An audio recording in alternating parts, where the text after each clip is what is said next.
All right, welcome to another episode of the Final Percent podcast. And I have Lora and Kip Brown with me, two of my very favorite people. And we've kind of become, three peas in a pod, if you will.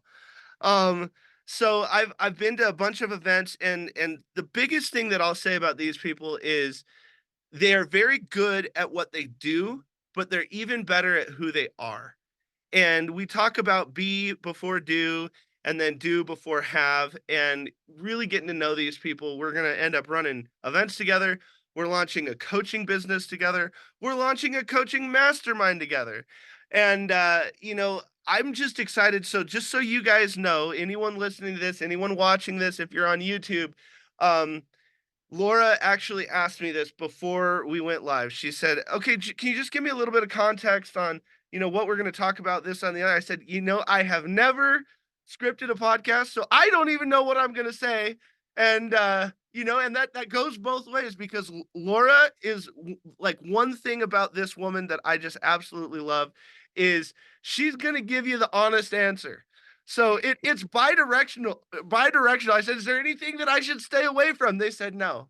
I said, "Is there anything that you want me to ask?" They said, "You ask whatever you need to." So we're just gonna have a conversation basically in front of a bunch of people, um, to help you understand them and our relationship and some of the things that we are going to be doing. We've already talked about doing an event in Seattle sometime in August, which we're excited about. They came to the Dallas event. They've come to my masterminds at my house, and they're coming to Detroit. So without further ado, why don't each of you just kind of give me, a 60-second overview of, life in the way that you see it, things that you're excited about, and, your niche in this, and then we'll just get into a conversation and see where this ends up. Oh, sounds fantastic. Appreciate it, Greg. Thank you so much for having us on here. And man, I got to tell you, it's been just an absolute pleasure hanging out with you, going to all these events. It goes both ways, man. We've come to become very good friends. I think one of my favorite all-time memories was that time in the lazy river. Man, that was it's just I keep going back to that. That was just magical. It was fun there with Conrad and everything, man. We just Yeah. had so much fun. The So three amigos, we could have stayed in that lazy river forever. We had a I could still be 2-year-old, there. and and for all intents and purposes, we actually had three 2-year-olds. Like that's how we Yeah, behaved. that's That's why exactly what Conrad it had was. such a good time too. Yeah, well, and that's a perfect segue into this because that's how I live life. I want to enjoy every moment. I like to be the life of the party, but I like the party to have life around me. It's about designing what it is that you really want and have fun in All everything you right, do. we got to press pause. I like to be the life of the party, but I like the party to have life around me. Yeah, I hope everyone writes that down because there's a lot of people out there trying to be the life of the party, but they're at a dead party. So yeah. it goes both ways. That's good, man. Ooh, I love that. See, that's why you don't script it. It just kind of happens. Exactly, exactly. So yeah, and it's all about doing that. You like to say cool things with cool people. I had just adopted that. I'm going to steal that every time I can because Yeah, that really is how it's all about. It's about having fun with people around you and just enjoying everything it is and going through helping as many people as possible and have fun doing it. exactly right. All right, Laura. All What's right, up? the much more structured side of all of these things, right? Um, so yeah, what I really love, and I appreciate you having us on and those types of things because getting to know everybody a little bit is a way to really make those kinds of connections. And Yeah. and I ultimately love the whole TFK community and why we're really into this because the positivity and the upliftingness of it all has just given me life back to all of the things that I've wanted to do.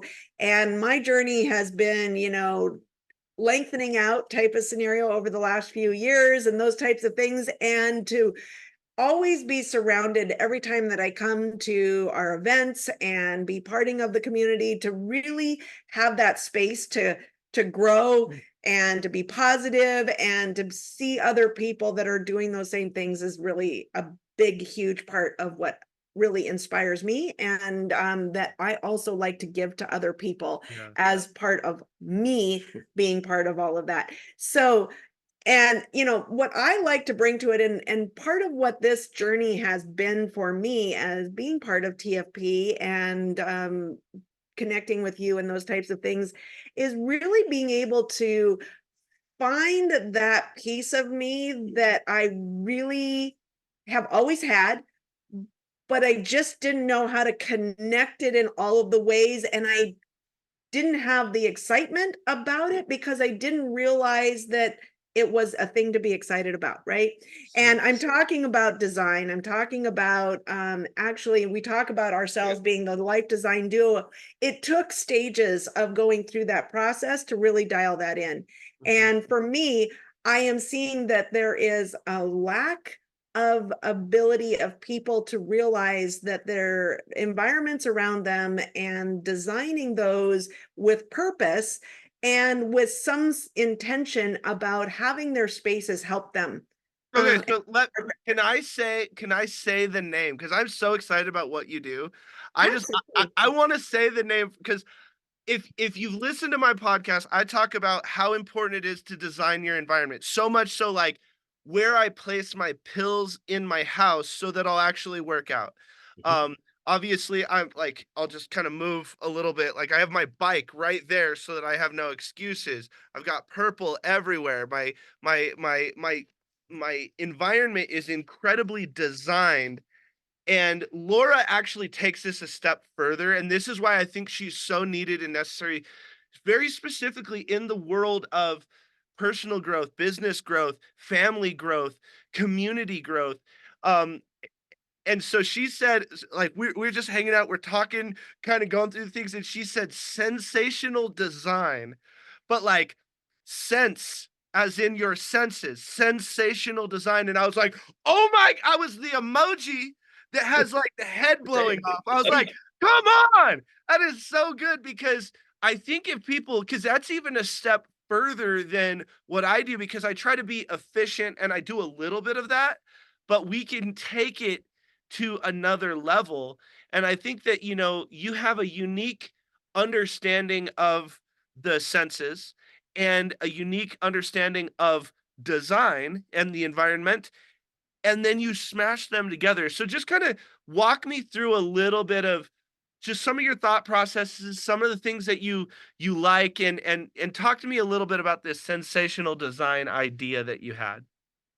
Well, it's not even just sensational design, but it's designing for sensational people. We all have the senses, right? And we look at it in the sense of and I've gotten a lot of my inspiration, knowledge, and that from working with the special needs community, right? That I have worked with, my children have various levels of what we would call special needs. When I was first told that by doctors when they were little, it was traumatizing. Yeah. It was hard for me to accept because my vision of what special needs was not in a realm of success and uplifting. Yeah, they were always the kids that you pulled aside out of school and you took them out of the class and stuck them in a Yeah. place. Oh, yeah, no, I was in chapter 1, which is for stupid kids. Yeah. Most of so from 3rd grade till 6th grade, I was in chapter 1, which basically meant that I played Oregon Trail all day long. Like Exactly. Exactly. Thanks, American education system. Really Yeah. appreciated. Yeah. And so, as Laura said, that was really traumatizing. Not only that, but for me, my family, I know, and you'll hear my story at some point. If you ever want to ask me, we can always go into it, right? But the first opportunities when my children were very little and people were like, well, what's wrong with them? And my mother was the first one that gave me full perspective of that. She's like, there's nothing wrong with them. They're just different. And we just need to share with people what those differences are and that they need different things in their environment to be able to give them the opportunity to enjoy their spaces and their people and stuff in the same way. And so I've spent years and years and years, understanding, trying to delve in and be able to see and recognize. And I've even noticed that it's really interesting when I'm in a room with children, especially that have a variety of these types of special needs, whatever severity, right? They tend to attract to me type of scenario. And it's because there's a certain level of understanding that they can come to me and I can feel out what it is that they are in need of. Yeah, right? You make them feel safe. It's a safe environment. It's an environment where they can be them without feeling different.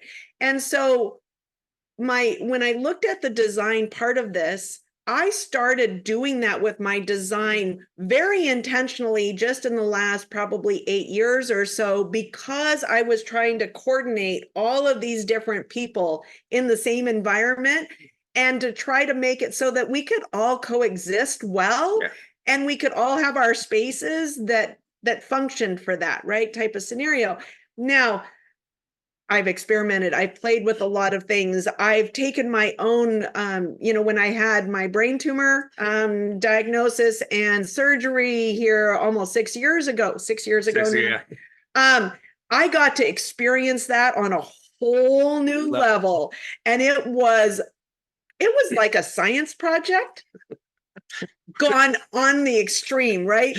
I got to understand what too much noise was, what too much, I literally talked to people in the hospital for 3 days with my eyes closed because the sensory inputs of too much vision, of being able to do that, I could not concentrate enough to formulate a conversation and to get words out if I had my eyes open and had all of the light coming in and all of the things to see.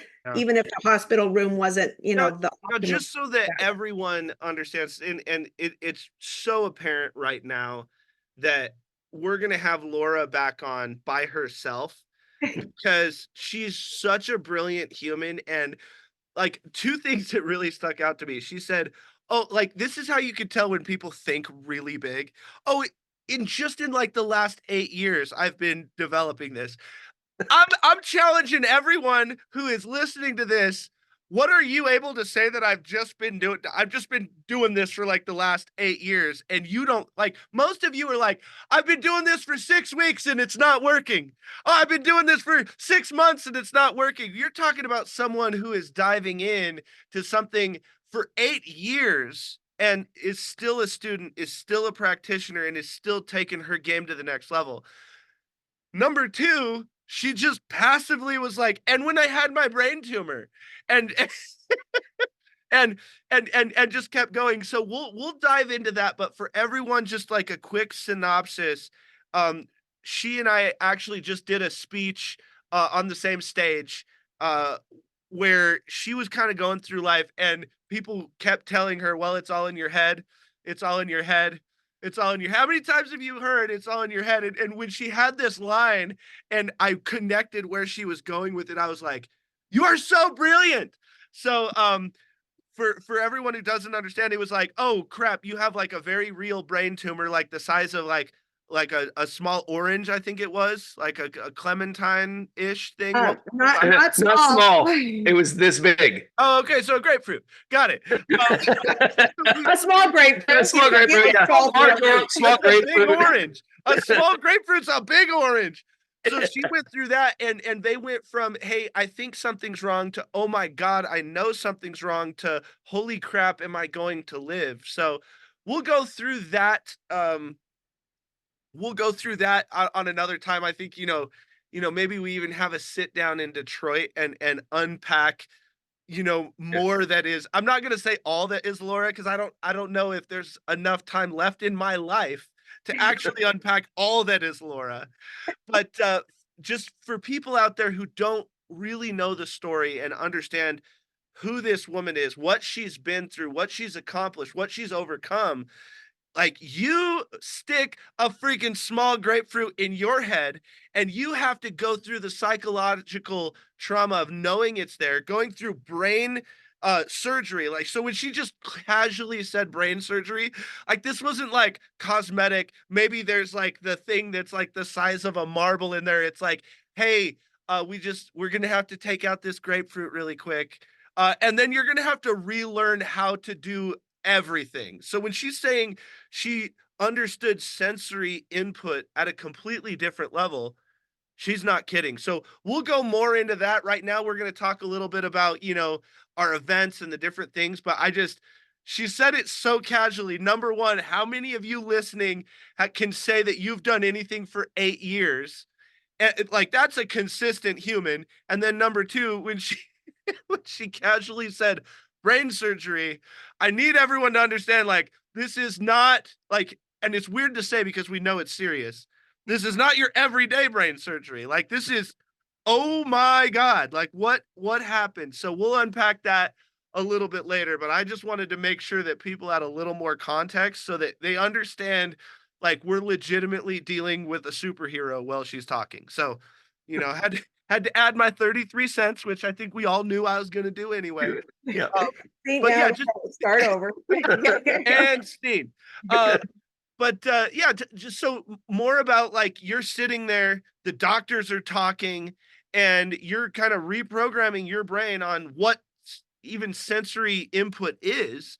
And you're starting to realize at even a bigger level how important it is. So just, talk a little bit more about that. And then we'll get to that guy who's sitting next to you. That I don't know how you follow Lora. We definitely should have started with Kip. Yeah, no, I'm always fascinated to listen to this. So good. All right, keep it going.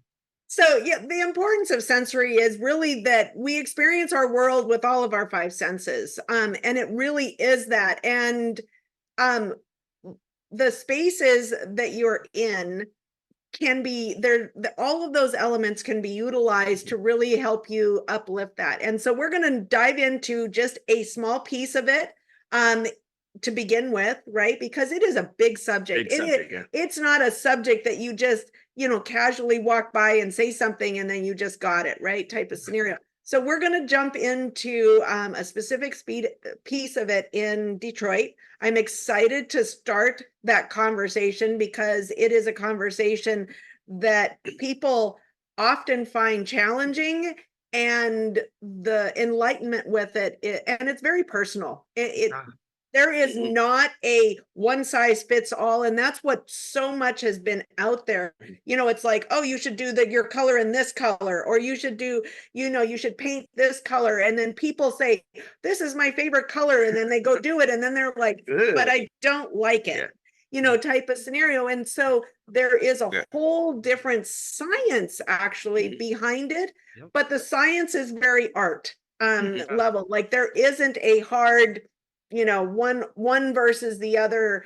There has a feel, and it's all about feel. It's all about, and it comes into the whole five senses type of scenario. So we're going to talk there's a really important point there. I hope people caught that, because she says things just absolutely brilliantly, and then they just so casually, like you might miss the point. It's normal for her, and it's like special for everybody else. Yeah, like, I totally, that's but the in a nutshell. Yeah, exactly. The point in there about the color, people they'll see a color and they'll like it in context. They'll be at Home Depot or Lowe's or someplace like that, and they'll see this color patch and like that, or they'll see it out in an environment. They're like, I want that color. To go slap it up on their wall, and then they're like, oh, I don't like that. What they're not really connecting the dot on is it's the emotion that is coming in that space. So one of the things Laura's brilliant about is figuring out how to create that emotion through color, through texture, through all the different things in a room so that it aligns with the emotion that you want to connect to. And that's another thing, people need to remember, if you break down the word emotion, it stands for energy in motion. So a lot of people like need to get this through their head. You take an emotion and you make it your identity, which is the worst thing you can possibly do. So when people say, I'm angry, no, you are doing anger. Because for instance, if Kip ever gets angry, Lora, I know he's never gotten angry ever in his life. Never. Um, Never once. but if I ask him, okay, you're angry, but do you still love Laura? Of course he does. Do you still love your kids? Of course he does. Does he still love skiing? Of course he does. Anyone who knows Kip, this guy loves skiing. But the thing is you're holding all of these emotions, energy and motion, but what do you give the power? What do you deploy? And so a lot of people don't understand that if you have the sensory, you know, sensational design for sensational people, like you just keep adding awesome stuff. But you may not realize that you're triggering part of you that you don't mean to. You're deploying an energy inside of you that is counterproductive to your work, that's counterproductive to your workout, is counterproductive to your relationship, is counterproductive to production. And at the end Yes. of the day, most people need production. So I think that is really great. And like I said, guys, we are having like just to be clear, it's myself, it's Kayla, and then it's these two wonderful people. We are hosting the event in Detroit. So you're going to get a lot of incredible things. These are my co-hosts. And I couldn't ask for better. I teammates is a hard thing to say because I think a lot of people can be teammates. These guys are like battle mates. It's like, hey, if we got to go make this thing better, or if we got to go kick down the door of your heart so that we can make a change, we're those people. We're like the Navy SEALs of actual growth, like in all levels, whether no matter what part of the infinity model you're in. That's what it's all about, is making a difference in your life. So with that being said, let's scoot on over to Kip. Um, you've never traveled, you've never been on an airplane. Marriott doesn't know who you are. Um, and he has I didn't even know like some of these statuses existed. He has lifetime titanium status at Marriott, and I didn't realize what it was until he opened up his phone and like showed me all the benefits. I'm like, I want those benefits. Like there's There you like go. 6 there's what was it, 1,300 nights just in a Marriott. Yeah, just paid nights. You got to be specific. 1,300 paid nights in a Marriott. So this guy has traveled. He's been on incredible leadership teams for everything from AT&T. He helped. I can't remember his name. Some dude named Steve Jobs. Like he hasn't really done much. No one really knows who he is. Kind of obscure. If you don't know who I'm talking about, go ahead, Google Steve Jobs. I think that could help you out a little bit. But he was part of the team that launched the first iPhone. So he understands how to communicate ideas, visions, leadership, management, understanding those business things that a lot of people I think are easy, or you just have it or you don't have it. And he has those systems and those processes, the SOPs, the blueprint to help you be able to manage teams and even manage leaders. And I think that's maybe one of the things that I think is interesting with you specifically, because you've been in rooms with like not just, oh, you're obviously a leader, but you've been in rooms with titans. Like, okay, Yep. so because the titans, like a Steve Jobs, is not just managing managers, he's managing the leaders. Yeah. So walk me through a little bit about, who Kip is. And I guarantee you, here's what they're going to be thinking. And maybe we start with this.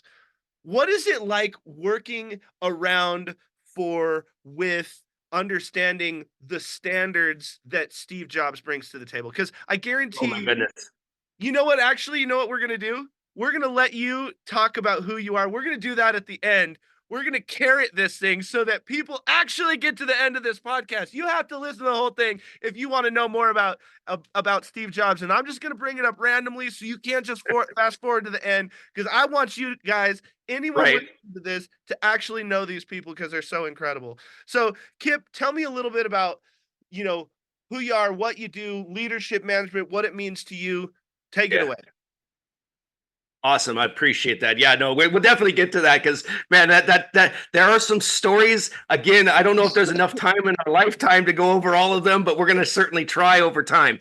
But no, I love leading people. I love taking a team and making a team very effective, very productive.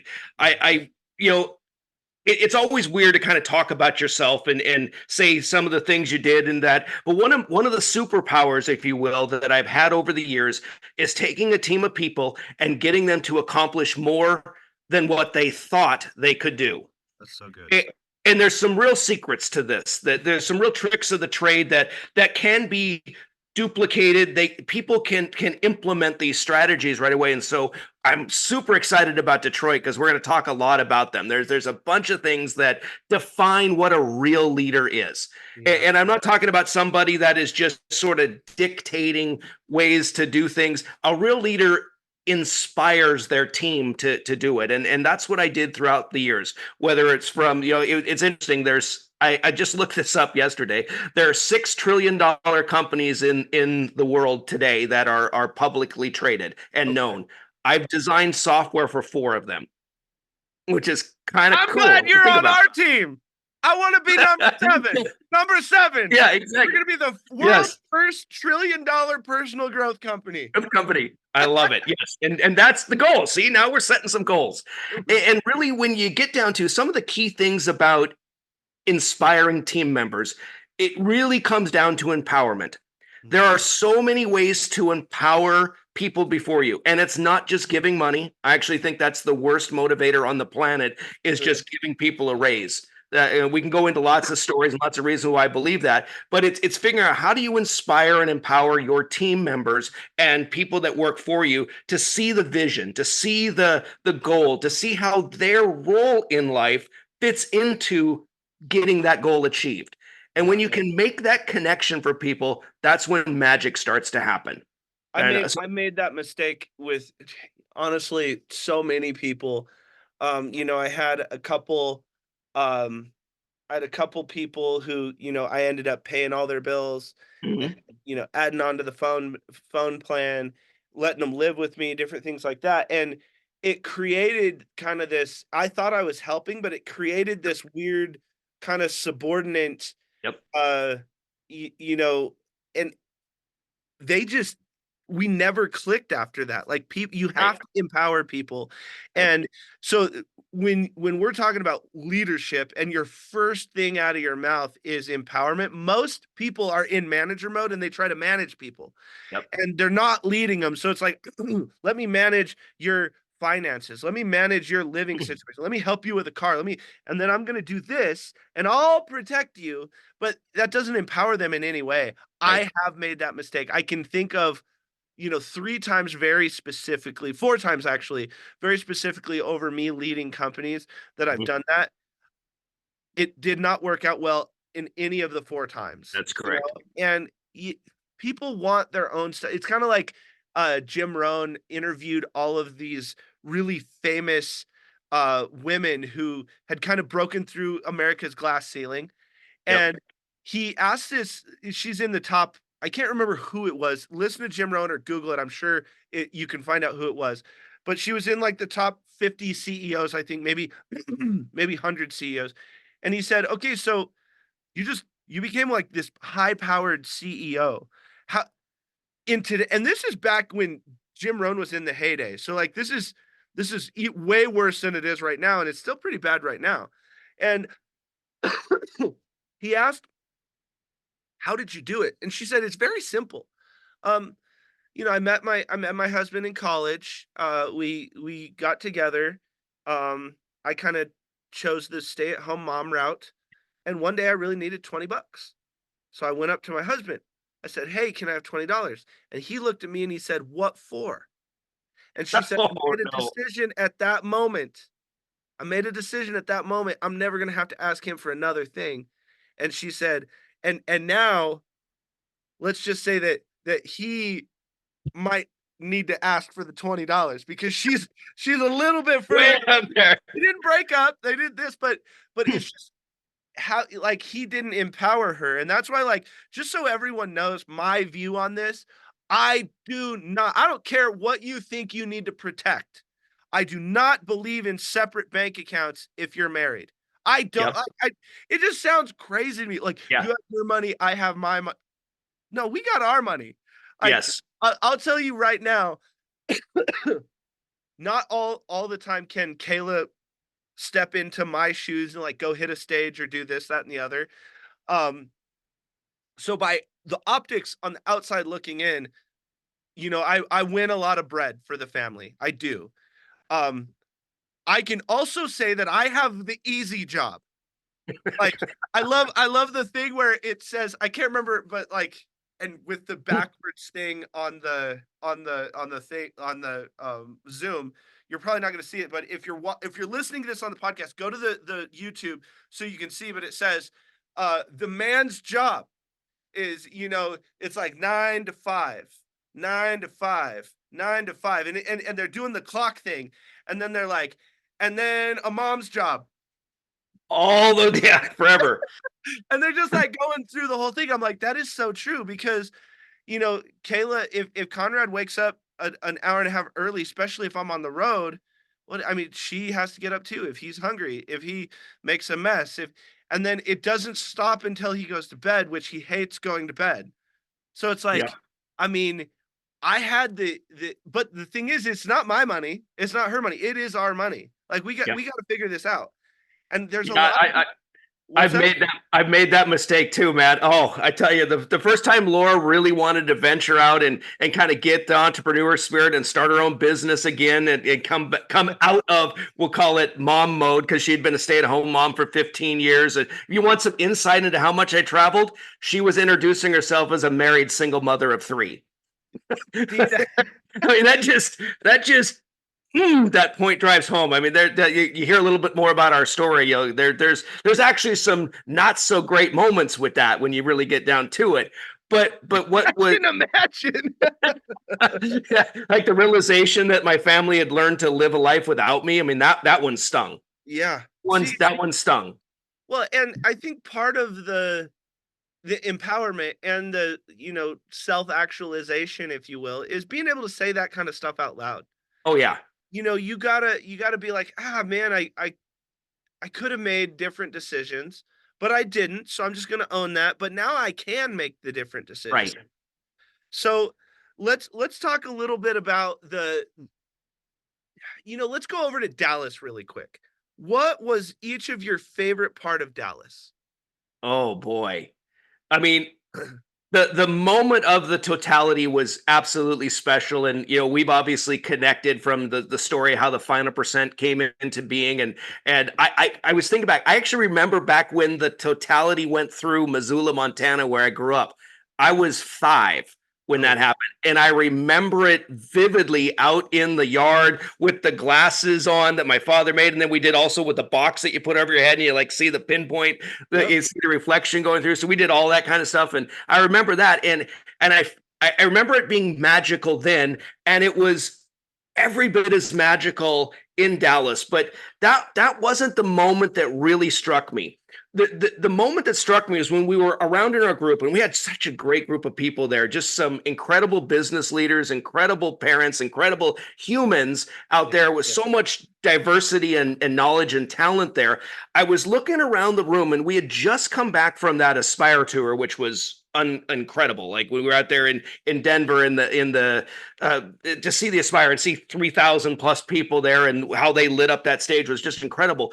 But I sat around in that totality event, and it struck me how much more meaningful, intimate, impactful, powerful. I mean, there's so many words to describe how that event was, because I was looking at everybody in the room and saw the aha moment. I mean, one of the things that I live for in helping people is to see that moment when they really grasp, connect, and Yeah. figure out that they can implement some of the things that you're trying to help them with. When they have that aha moment, and I saw everybody in the room have that moment. Watching those light bulbs get turned on is so fun. So good, So good. so What about good. you, Laura? What was your favorite moment? Well, my favorite moment is a little bit more broad, right? It's not a pinpoint moment. It was really the positivity and the uplift. And what I found to really truly kind of be that inspiring moment is the concept that our community with TFP is really family centric, right? We have been part of groups all over the place. And when we were at that place, when we had small children, we were isolated away from so many opportunities to be able to grow Yep. and expand and to be able Or to even be around partake. positive people and those types of things for various reasons. But it was often because we had children. Yeah. And, and there was nobody, of course, that, could deal with the fact that our Especially children would ours. be there, those types of things. But the fact that the growth of the community is incorporating families as a whole, and that there were people sitting next to me with little tykers, that were babies and stuff, and I could reach over and I could appreciate when they were done with the day and that they wanted to just be fed, and they didn't want to have to listen anymore. It didn't bother me at all, but what I saw was the ability for people to actually come in and do that. And I know that we have friends and things like that that are like, we'd love to come, but hey, we've got a 4-year-old and they're not going to tolerate that, and what do we do with them, right? Type of scenario. It's not like we're going to just not, and so they don't go. Yeah. And so for me, being able to see and be part of a community that's really truly embracing that, because it's something that I have told people over and over again, you're going to miss out on the single moms or the single dads or the people that really truly could bring a lot to a community, because they don't have that potential support of being able to have that. So for me, I guess that just seeing how that growth is happening and seeing how the kids get so excited about different pieces of it, and Araya coming in and having her Oh, she's got some lovely energy. opinion. I absolutely adore that. I see so much of myself at that age. I was one of those rambunctious children that just would get in there and tell everybody what they thought. You still are. I still are. without any shyness about it, because they're in an environment where they can speak and they're listened to and they aren't put down because of that. And I believe that is really truly a piece of the strength of our community that we're growing. And that comes from you, Greg, at the top. I mean, at the end of the day, I love the fact that you will stop a speech, you will anything that you're doing. If Conrad comes running in and wants to grab the mic for a second, I mean, just that is so cool, because you don't see that very often. It makes it real. It's exciting. It's fun. It actually is a cool pattern interrupt. If you want to get to the technical side of it, but he's good at those. he is really good at those. But what it really shows is how much you care for your family and how that just propagates down through the rest of the group. I just love it. It was really interesting because when I relaunched the TFP Mastermind, we had a few members, I think 10 or 15 or so, and I went to speak at this other mastermind, and I had just had Conrad. Like, well, okay, just to be very clear, I didn't just have him. Kayla just had Conrad. And I got told, well, he can't come. And I said, well, then neither can I. Because this was like, I had made Kayla a promise. I said, hey, for the first year of his life, I'm not gonna go anywhere. Now, I did unfortunately break that one time because Bobby T invited me to Africa. When you're gonna go to Africa in that fashion, like even Kayla was like, you gotta do Gotta go. Yeah, exactly. but every other thing that also I don't think if I even said like, okay, well, let's just bring you guys to Africa, I'm pretty sure that's a hard pass on her point. But every other thing that I spoke at, it had to be myself, Kayla, and Conrad. We traveled as a family, and I was watching the way that personal growth is kind of like, because I come from the music industry, it's kind of like another version of rock stars. And so it got a little weird, Yeah. and so our mastermind is, if you join your spouse's, very specifically spouse, your business partner, that's a different membership, your girlfriend, different membership, your boyfriend, different membership, spouse, you get a membership too. Now, what if you guys get divorced? Both of you still have memberships. That's the way it goes. So, I wanted to make that to where, because I saw people joining masterminds, but it was for only one person. So now one person's trying to get the information, they're trying to bring it back, but so much of the information is actually felt. It's that Yes. sensory thing. It's the community. It's being in the environment.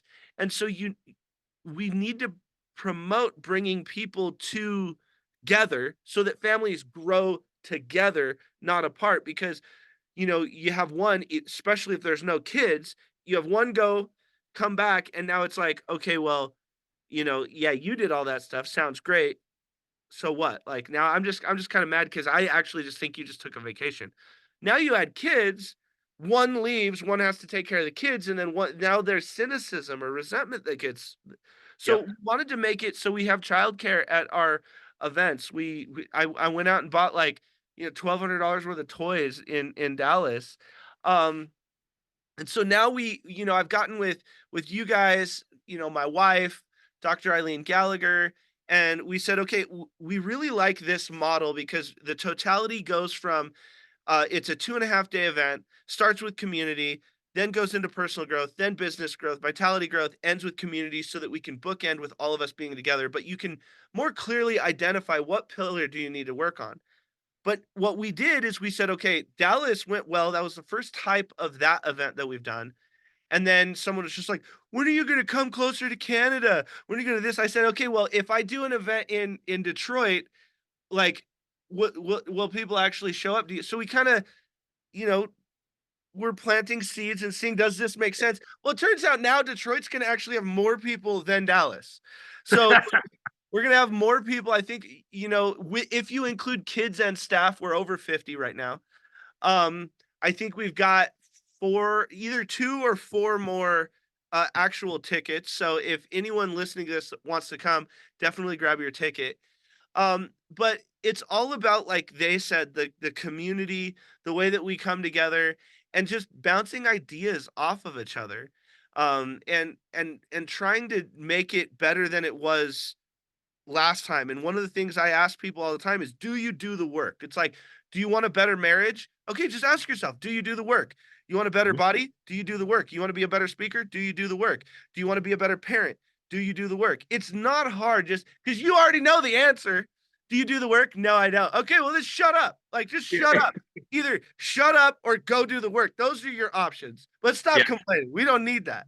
Um, Okay, so with that being said, we've covered a lot of ground. We want to hear some Steve Jobs stories, man. We need some Oh, Steve Jobs stories. So pull out pull out one of your favorite ones, one of your scariest ones, all of the above, whatever you want to tell.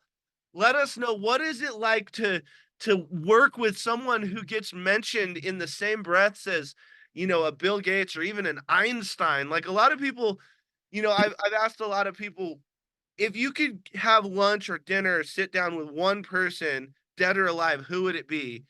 And Steve Jobs is often one of those people. And oh. to put into perspective, it's like Steve Jobs, Einstein, Jesus, like all like these are the things that people say. He's in that He's in that list. of a thing. So Yeah. give us some Steve Jobs business. You know, he was a master at creating a culture.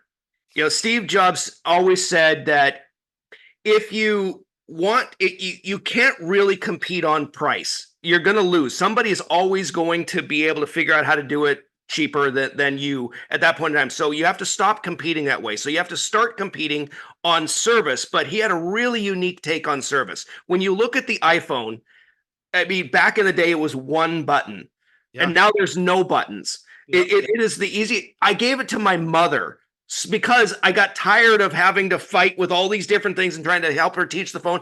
I gave it to her, and she knew how to use the phone. Like Yeah. everything they do, it's simplicity.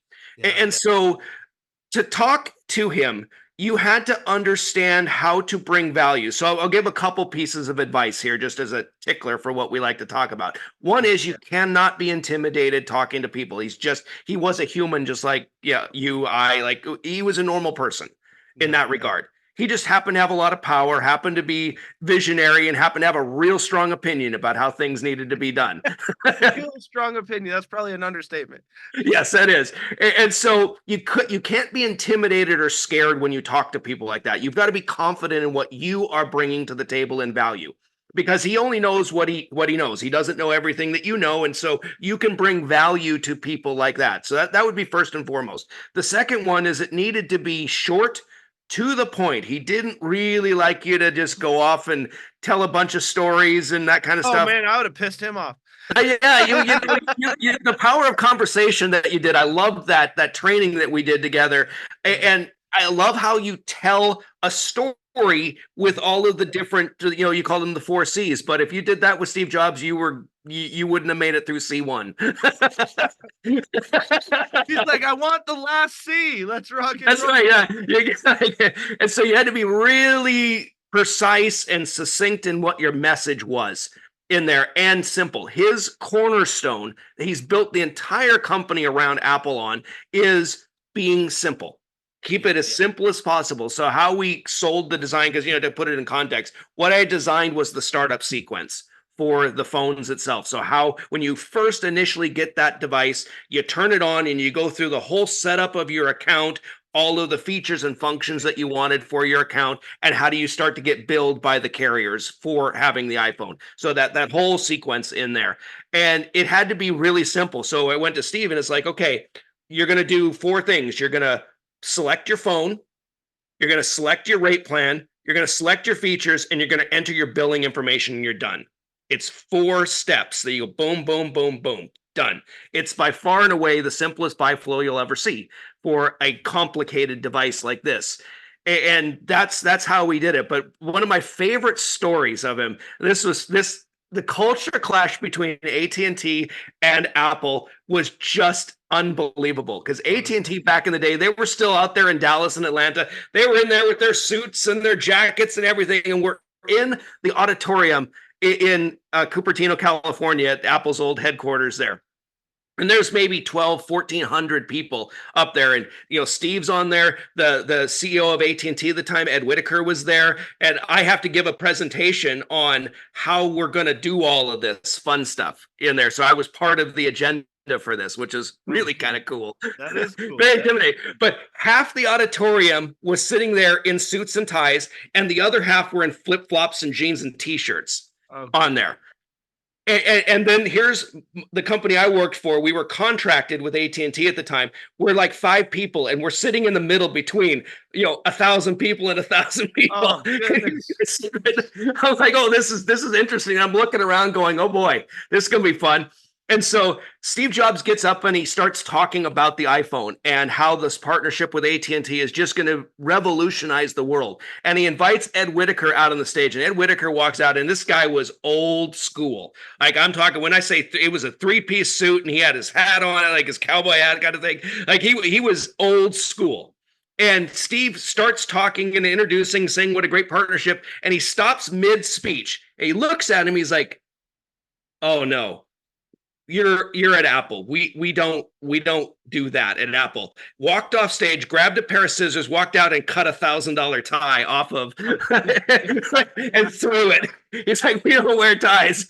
And so the whole auditorium erupts, and then you see all the AT&T guys throwing off their ties. It was great. Oh, goodness, what a moment. It was cool. Yeah. He architected a moment there. That was one of the things Steve was just absolutely brilliant at, was architecting moments. Yeah. Well, and I think that's what it's all about. And I think that's something, when I got to hang out with you guys, you, at every event that we've ever been to, you guys are so great at being an architect of moments. And I think this is what people don't necessarily understand, is you can architect a moment in your marriage. It doesn't need to be an architected moment for Instagram. It doesn't need to be an architected moment for Facebook. Like, you can architect a moment for your kids, for a group of people, for all of these things. And, we were at this conference, and you happened to sit next to my mom, and my mom kept telling me about this smiley guy. That's what she would call